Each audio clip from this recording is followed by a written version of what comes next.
anime! Assalamualaikum and hi guys. Apa khabar semua? Dah setahun kita tak bertemu kan? So, hari ni aku nak borak tentang satu jutsu yang sering digunakan oleh karakter-karakter yang berada di dalam siri Naruto, iaitu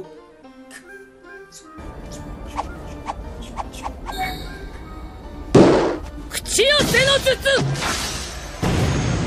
Okey, Kuchiyose no Jutsu ataupun Summoning Jutsu biasanya melibatkan kontrak dengan haiwan yang nak disummon yang kemudiannya dapat diteleport ke lokasi ninja tersebut untuk menolong mereka dalam pertempuran. Kalau nak list satu persatu haiwan summoning yang ada dalam siri Naruto ni memang banyak. Contohnya macam Sasuke sendiri, selain boleh summon ular, dia juga boleh summon burung, dan tak dikira lagi Pain the Animal Path ataupun Chikushodo yang kita boleh lihat dia boleh summon pelbagai binatang macam anjing, burung, chameleon dan sebagainya. Summoning Jutsu sebenarnya bukan sekadar teknik memanggil haiwan dengan syarat ada kontrak berdarah, tapi dengan jutsu ini juga kita boleh memanggil atau summon barang ataupun orang. Kira Edo Tensei dan Rashomon pun termasuk dalam one of the summoning technique, sebab Edo Tensei summon orang yang dah mati ke alam kita dan Rashomon summon pintu gerbang untuk menghalang serangan. Jadi inilah dia top 10 strongest summoning techniques dalam Naruto versi list aku. Biasa kalau korang ada pendapat sendiri, jangan segan untuk listkan top 10 korang dan nyatakan sebab apa ia berbeza dengan aku punya. Aku nak baca. Dan sekiranya mungkin ada info yang kurang tepat, komen saja di bawah, okey? Di tempat ke-10, Katsuyu. Katsuyu adalah siput raksasa yang berasal daripada hutan Shikotsu dan antara karakter yang mempunyai kontrak berdarah dengan dia adalah Tsunade dan juga anak muridnya Sakura. Kekuatannya selari dengan kekuatan samanya dia dan kekuatan 100 Seal Ninja tersebut. Ini bermakna jika tuan yang memanggilnya dalam keadaan lemah, Katsuyu tak akan dapat berfungsi secara full power. Tapi ketika dia dalam kondisi full power, ada banyak perkara yang dapat dia lakukan. Sebagai contoh, dapat menggunakan serangan teknik Tongue Tooth Sticky Acid dan membahagikan badannya menjadi ribuan klon yang kecil. Dengan klon-klon ini, dia dapat cut pada orang dan menyembuhkan luka mereka dan juga mampu menyerap orang ke dalam tubuhnya untuk melindungi mereka dari serangan. Kita dapat lihat semasa peperangan ninja keempat dan semasa perlawanan antara Naruto dan Pain, klon-klon Katsuyu ni sangatlah berguna dalam menyembuhkan luka orang yang berhampiran dia dan memberikan maklumat daripada klon-klon lainnya. Bagi aku, Katsuyu ni amatlah diperlukan dalam pertarungan berskala besar disebabkan kemampuannya. Akan tetapi kalau one to one, mungkin list yang seterusnya lebih kuat daripada dia. Di tangga ke-9, Quintuple Rashomon. Quintuple Rashomon adalah sejenis jutsu yang kuat di mana pengguna memanggil pintu raksasa dengan wajah yang agak menyeramkan untuk mempertahankan pengguna itu daripada serangan musuh. Pintu ini juga dapat mengubah lintasan serangan sekuat campuran antara Hell Beast Ball dan pedang Susanoo Madara. Tetapi, satu-satunya orang yang dapat memanggil kelima-lima pintu ini adalah Hashirama Senju, dan pertama kali pintu ini diperkenalkan dalam siri Naruto semasa perlawanan antara Kiba dan Sakon and Ukon. Gabungan Sakon dan Ukon sendiri hanya mampu memanggil satu sahaja pintu ini dan dimusnahkan oleh Kiba dengan gandingan Akamaru. Selain itu, Orochimaru mampu summon 3 pintu ini. Kira seseorang yang kuat saja seperti Hashirama mampu untuk summon kelima-lima pintu ini, which is full power untuk summoning jutsu Rashomon ni. Seterusnya, di tangga ke-8, Manda. Manda adalah pemimpin untuk summoning ular di Gua Richi dan walaupun dia sering bergaduh mulut dengan Orochimaru dan Sasuke, akan tetapi secara teknikalnya dia merupakan antara haiwan summoning diorang berdua ni. Manda menghembuskan nafas terakhir dia semasa pertempuran antara Sasuke dan Deidara dan sel-selnya digunakan untuk membuat klonnya yang lain. Tetapi sebelum kematian dia, dia cukup kuat untuk hampir mengalahkan gabungan Gamabunta dan Katsuyu melalui pertempuran fizikal sahaja, di mana pertempuran itu berlaku dalam siri Naruto dan pertama kali kita dapat lihat teknik three-way deadlock yang dilakukan oleh ketiga-tiga Sannin, Jiraiya, Orochimaru dan Tsunade, yang summon 3 haiwan trademark mereka iaitu ular, slug dan katak. Di tangga ke-7, Monkey King Enma. Enma, pedang baru Zoro kan? Kira boleh dikatakan dengan teori Monkey King ke? Enma bukan sahaja haiwan summoning Hokage ketiga iaitu Hiruzen, akan tetapi dia juga merupakan teman setianya. Enma tak selalu setuju dengan semua keputusan Hiruzen. Sebagai contoh, semasa Orochimaru buat hal, Enma nak bunuh Orochimaru, tapi keputusan Hiruzen adalah sebaliknya. Walaupun begitu, Enma tetap bersedia untuk menyokong Hiruzen. Kemampuan Enma yang paling terkenal ialah Transformation Adamantium Staff yang membolehkan dia berubah menjadi staff yang dibuat daripada bahan yang sangat kuat dan boleh memanjang, sama konsepnya seperti kayu Son Goku Dragon Ball ataupun Sun Wukong, sehingga dapat menolak Kurama jauh daripada Konoha semasa serangan Kyuubi ke atas Konoha.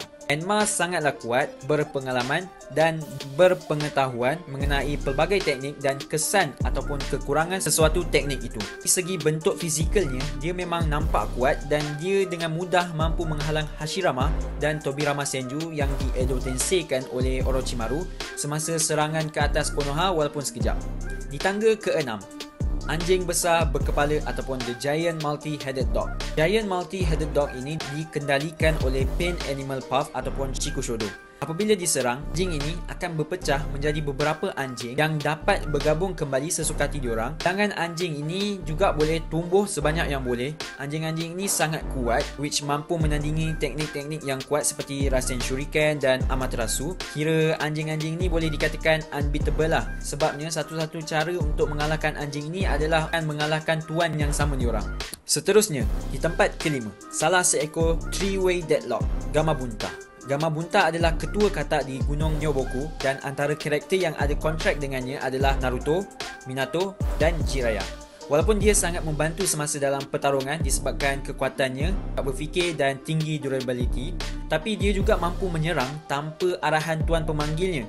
Dia pernah melakukan serangan combo dengan Jiraiya dengan menyemburkan minyak untuk meningkatkan fire release thought oil flame bullet Jiraiya. Dia juga mampu menggunakan water release teknik secara sendiri. Tak lupa juga skill dia dalam Kenjutsu, iaitu skill menggunakan pedang semasa dalam pertempuran. Kita dapat lihat skill ni semasa pertarungan pertama Naruto dan Gaara dan juga semasa Naruto versus Pain. Di tempat keempat, Dead Demon Consuming Seal. Satu teknik yang pertama kali diperkenalkan semasa pertarungan Hokage ketiga dengan Orochimaru, di mana dia sealkan tangan Orochimaru dan dua Hokage yang lain dan juga mengorbankan dirinya. Teknik ini bukan sekadar teknik main-main kerana Shinigami itu sendiri akan mengeluarkan jiwa sasaran tuan pemanggilnya dari tubuh mereka, boleh dikatakan ke arah mengakhiri hidup mereka, tetapi ada risiko yang tinggi di sebalik teknik ini untuk si pemanggil itu sendiri kerana Shinigami ini juga akan mengambil jiwa mereka. Pemanggil dan sasaran itu tidak dapat ke Pure Land kerana kedua-dua jiwa mereka akan berjuang untuk selama-lamanya di dalam Shinigami. Rasanya Minato juga gunakan teknik ni untuk seal Kurama dalam badan Naruto kan? Ya ke?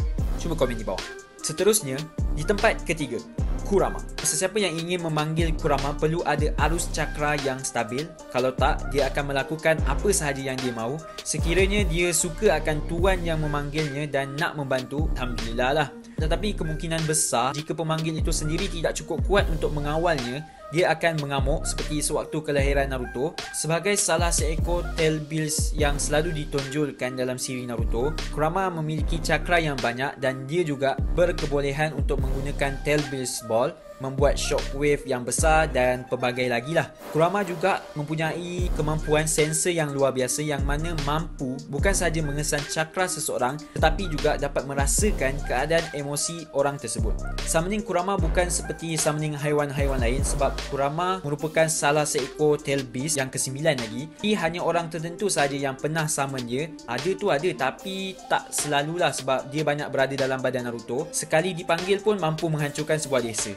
Seterusnya, di tempat kedua, Statue of the Outer Path ataupun Gedomazo. Gedomazo merupakan badan atau figure untuk ekor 10 yang kekal setelah cakranya dipisahkan daripada badannya. Ia disilkan di bulan oleh Hagoromo dan Hamura Otsutsuki selepas mereka mengalahkan Kaguya. Hanya mereka yang mempunyai Rinnegan yang dapat memanggilnya dari tempat ia disilkan, iaitu di bulan. Dengan menggunakan rantai psikik yang kuat, ia dapat menyimpan kesemua 9 tail beast di dalam dirinya akhirnya menjelma menjadi ekor 10. Gedomazo awalnya kita lihat menjadi tempat Akatsuki bertemu dan seseorang perlu mempunyai cakra yang kuat untuk menggunakannya. Summoning Gedomazo tidak memerlukan kontrak darah seperti summoning lain. Patung Gedomazo akan mengambil kekuatan summoner tersebut ketika tiada tail beast di dalamnya. Kita dapat lihat perkara ni time amukan Nagato ke atas kematian Yahiko dan dia dapat bertahan dengan perkara tersebut dan kekal dalam kondisi itu kerana berketurunan Uzumaki. Tapi Obito dan Madara pula dapat memanggil patung Gedomazo ni tanpa sebarang kesan buruk ke atas mereka,